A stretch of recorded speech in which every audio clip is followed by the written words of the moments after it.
울산에서 오늘 하루 장구대회 동호인 등 4명이 무더기로 코로나19에 감염됐습니다. 울산시는 감염 확산에 대비해 긴급 대응팀을 요청했습니다.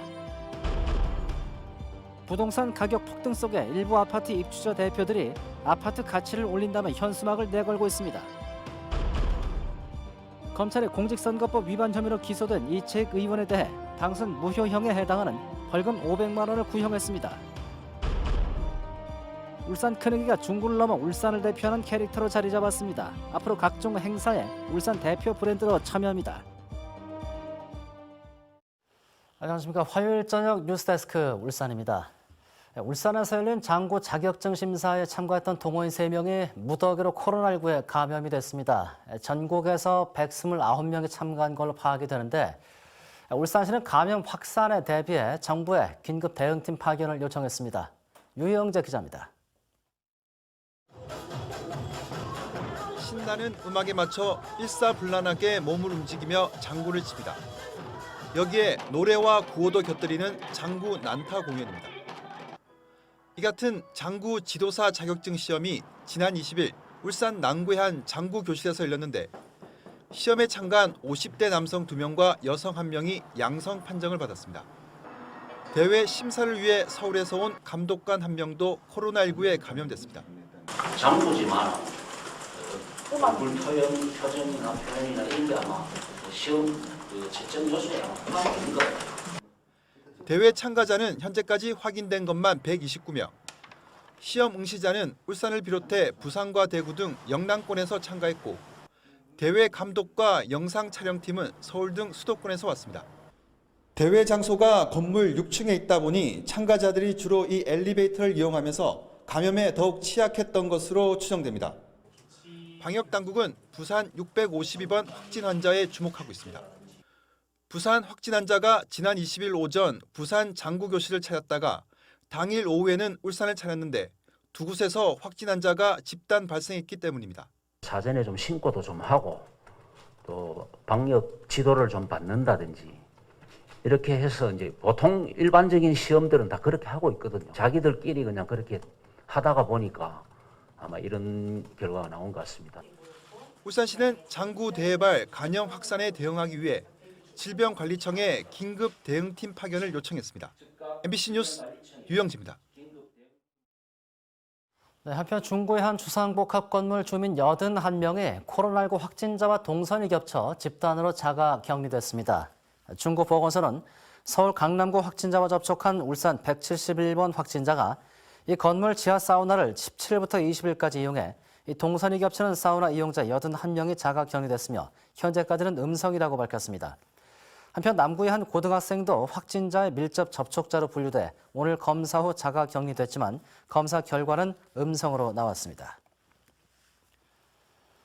검찰이 지난 총선 경선 과정에서 경쟁 후보를 낙선 목적으로 비방한 혐의로 기소된 이채익 의원에 대해 벌금 500만 원을 구형했습니다. 대법원 선고로 벌금 100만 원 이상이 확정되면 당선 무효가 되는데 이 의원은 억울하다며 눈물로 호소했습니다. 최지호 기자입니다. 검찰이 공직선거법 위반 혐의로 기소된 이채익 의원에 대해 벌금 500만 원을 구형했습니다. 이 의원은 지난 4월 총선을 앞두고 열린 지지자들과의 간담회 자리에서 당내 경쟁자인 최건 예비후보와 최 후보의 아버지 최병국 전 국회의원을 북한의 김정은 부자에 비유하는 말을 했고 최 후보 측에서 이를 문제 삼자 자신은 그런 말을 한 사실이 없다는 거짓 보도자료를 배포한 혐의를 받고 있습니다. 검찰은 당시 이 의원의 이 발언이 경선 상대 후보를 낙선시키려는 의도가 있었고 그런 말을 한 적이 없다는 이 의원 측의 반박 보도자료는 녹취록 등의 증거를 종합하면 명백한 허위사실이라고 주장했습니다. 이에 대해 이 의원은 경쟁 후보를 겨냥한 발언이 아니며 보도자료는 작성 당시 보좌관이 사실관계를 전부 확인하지 못했기 때문에 허위사실이 아니라며 눈물로 호소했습니다. 정의를 믿습니다. 사필 규정이라고 생각합니다. 제가 최선을 다해서 소명하도록 하겠습니다. 1심 선고 예정일은 다음 달 22일. 선거법 위반으로 벌금 100만 원 이상의 형이 확정될 경우에는 의원직을 잃게 되기 때문에 1심 형량과 대법원 확정 판결이 나오는 시기에 전가의 관심이 집중되고 있습니다. 내년 4월 재보궐선거 30일 전인 3월 8일까지 결론이 나면 남구 앞 국회의원 재선거도 지자체장 선거와 함께 치러지게 됩니다. MBC 뉴스 최지호입니다. 지방 부동산 시장 과열을 막기 위해 지난주 부산과 대구가 조정 대상 지역으로 지정 예고되면서 그 풍선 효과로 울산 집값이 하루가 다르게 오르고 있습니다. 또 몇몇 아파트는 입주자 대표들이 나서서 아파트의 가치를 올려야 한다며 현수막까지 내걸고 있습니다. 이영주 기자가 취재했습니다. 울산 남구의 한 아파트 단지 곳곳에 빨간 현수막이 나붙었습니다. 아파트 입주자 대표회의가 직접 만들었는데 아파트 가치를 올리기 위해 허위 매물과 저가 매매 유도를 반대한다고 적혀 있습니다. 이 아파트 84제곱미터 기준 지난달 평균 실거래가는 5억 9천만 원, 현재 평균 호가는 8억 원입니다. 이 사람들이 단합을 해서 집값을 이렇게 계속 점점 더 올리고 있구나 이런 생각을 하니까 너무 화가 나는 거예요. 준공 3년 만에 호가가 분양가보다 2억 원 오른 울산 북구의 한 아파트 입주자 대표회의는 공인중개사 업체에 공문을 보냈습니다. 매도자 의사와 달리 가격 상한선을 정해놓고 매물을 중개하는 이른바 가두리 영업을 하지 말라는 겁니다. 부동산에서 놀랄 정도로 이게 금액을 상승하고 그게 그대로 반영되고 있는데 왜 이런 정도의 불만이 나오는지는 저도 잘 모르겠지만 지난주 대구와 부산이 조정 대상 지역으로 지정된 뒤로 외지 투자자들의 관심이 쏠리며 부동산 과열 양상을 보이는 울산.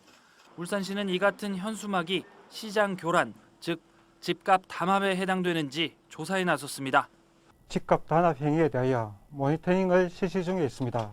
부동산 시장의 범죄 행위로 인한 선의 피해자가 없도록 울산시는 실제 담합 사례가 적발될 경우 공인중개사법 위반 혐의로 경찰 수사를 의뢰할 방침입니다. MBC 뉴스 이용주입니다. 울산에는 팽수 부럽지 않은 지역 캐릭터가 있습니다. 바로 울산 큰애기인데요. 1960년대 가수 김상희 씨가 불러 유명해진 이 울산 큰애기가 전국 캐릭터 경연대회에서 대상을 받으면서 울산을 대표하고 있습니다. 김문희 기자가 전해드립니다. 내 이름은 경상도 울산 큰애기 울산 큰애기 울산 큰애기 수다분한 이미지로 불리던 옛 노래 속 울산 큰애기가 캐릭터로 새롭게 태어났습니다. 울산 중구 마스코트로 관광지를 소개하는 단발머리의 울산 큰애기. 과거 쌀농사로 경제 형편이 좋았던 울산 중구 방구동 출신 여성들을 외지인들이 울산 큰애기라 불렀다는 이야기가 전해집니다. 울산 큰애기를 활용해 컵 등 다양한 상품들도 만들어졌습니다. 근데 그런 게 만들어졌을 경우에 아무래도 눈에 조금씩 띄게 되니까 조금 친근함이 더 오지 않을까. 울산 중구 문화의 거리입니다. 이렇게 거리 곳곳에는 울산 큰애기 조형물이 설치돼 있습니다. 최근에는 일상을 촬영한 콘텐츠로 주민들에게 유용한 정보를 전하고 있습니다. 생존 키트라는 건데 지금 일반 대상자들이 받는 게 아니라 이 자가격리 대상자들이 받는 거거든요. 울산 중구가 개발한 울산 큰애기는 지난해 문화체육관광부가 주최한 전국 공공 캐릭터 대회에서 대상을 받았습니다. 입지를 굳힌 울산 큰애기는 중구를 넘어 울산을 대표하는 캐릭터로 자리 잡았습니다. 이제 중구에서 시청으로 왔으니 대한민국의 캐릭터가 아니라 대한민국의 캐릭터를 넘어 세계의 캐릭터로 울산 큰애기가 거듭나기를 소망합니다. 울산의 멋과 아름다움을 널리 알릴 울산 큰애기. 앞으로 울산을 대표해 각종 행사와 축제에 참여하며 지역 브랜드 가치를 높일 것으로 기대됩니다. MBC 뉴스 김문희입니다.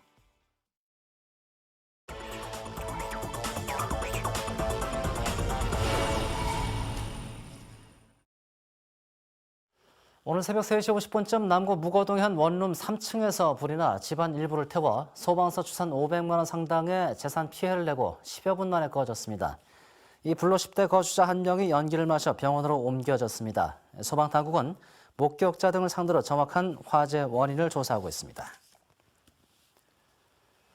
울산지법 형사 10단독 김경록 판사는 월세가 밀린 세입자의 사무실에 허락 없이 들어간 혐의로 기소된 임대인 A씨에게 벌금 50만 원을 선고했습니다. A씨는 지난 3월 자신의 건물에 입주한 세입자 B씨가 월세를 제때 내지 않자 무단으로 침입해 사진을 촬영한 혐의로 재판에 넘겨졌습니다. 국민의힘 소속 북구 의원들은 오늘 북구청에서 기자회견을 열고 북구청장 동생인 북구체육회장이 개인 사업장과 주변 상가에 체육회 직원들을 동원해 방역을 했다며 비판했습니다. 또 체육회 임원들도 개인 회사와 상가에 체육회 직원들을 동원해 방역 활동을 했다고 주장했습니다. 이에 대해 북구체육회는 코로나19로 인한 휴업으로 강사들의 임금 보전을 위한 활동이었고 해당 건물과 상가가 확진자 동선에 들어가 일괄 방역했다고 밝혔습니다. 동구 어린이집 아동학대 피해 학부모가 오늘 동구의회 행정사무감사에 참고인으로 출석해 동구청의 사건 대처 과정을 점검해달라고 요청했습니다. 피해 학부모는 지체 없이 현장에 출동해야 하는 담당 공무원이 신고 다음 날 출장 나온 것으로 돼 있다며 출동과 필요한 조치가 적절했는지 동구의회가 확인해달라고 요구했습니다. 또 동구청 간담회에서 만 3세반 CCTV에서도 석연치 않은 모습을 확인해 알렸지만 공무원이 이에 대해 조사를 하지 않았다며 직무유기라고 비판했습니다. 울산 MBC 배윤호 아나운서가 제작한 라디오 다큐멘터리 이 사람이 듣는 세상이 오늘 서울 방송회관에서 방송통신심의위원회 이달의 좋은 프로그램 상을 받았습니다.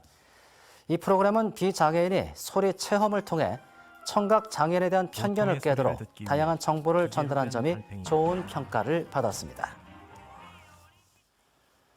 울산시는 올해 1월부터 10월 사이 안전신문고에 접수된 신고가 4만 6천 건으로 지난해 같은 기간보다 164%가 늘었다고 밝혔습니다. 주요 내용은 불법 주정차와 도로 파손 등 교통안전 분야가 84%로 대부분을 차지했습니다. 시는 신고 내용에 따라 절개지 낙석 제거 등 조치를 하고 우수 신고자 100명에게 770만 원의 울산페이 상품권을 지급하기로 했습니다. 소방청이 울산 주상복합화재 재발을 막기 위해 전국의 50층 이상 초고층 건축물 안전관리 실태 점검을 올해 안에 마무리한다고 밝혔습니다. 소방청은 안전관리 실태 점검과 함께 시도별 재난상황 가상훈련도 시행한다는 계획입니다. 현재 울산에는 50층 이상 초고층 건축물이 1개, 30층 이상 고층 건물은 33개가 있습니다. 서생면의 해양관광 개발 사업을 추진 중인 울주군이 내년에 진하 해안을 먼저 개발하고 후년에 간절곶 해안을 정비하기로 했습니다. 군은 내년도 원전 주변 특별회계 예산 20억 원으로 진하 해변의 광장형 거리를 조성하고 오는 2022년부터 간절곶 권역에 70m 높이의 소망타워와 마음챙김센터 등의 체험시설을 지을 계획이라고 밝혔습니다.